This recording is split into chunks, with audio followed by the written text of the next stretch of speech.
يعني إيه دفتر الأوامر أو الأوردر بوك؟ ببساطة الأوردر بوك هو قلب السوق، ده المكان اللي بيتجمع فيه كل أوامر الشراء والبيع اللي لسه ما تنفذتش. وخلينا اشرحها لك بمثال بسيط جدا. تخيل مثلا ان سهم امازون دلوقتي عند $170.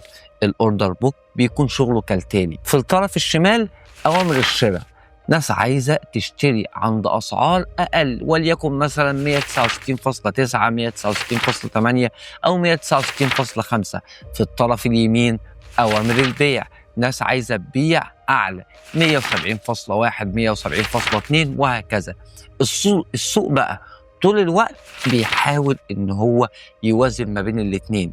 اول ما حد يدخل امر فوري يقول اشتري باي سعر، الامر ده بيضرب اول عرض بيع موجود حاليا والسعر بيتحدث في لحظتها. فكل حركة على الشارت هي في الحقيقة نتيجة صفقة جديدة حقيقية بين مشتري وبايع اتقابلوا عند نقطة معينة أو عند سعر معين. طيب ده يودينا لسؤال، يعني السعر بيتغير كل لحظة؟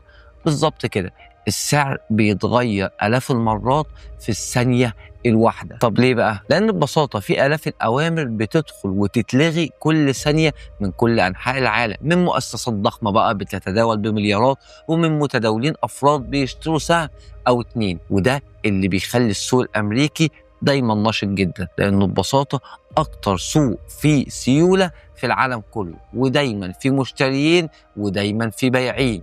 يعني السعر دايما بيقدر يتحرك بحرية تماما.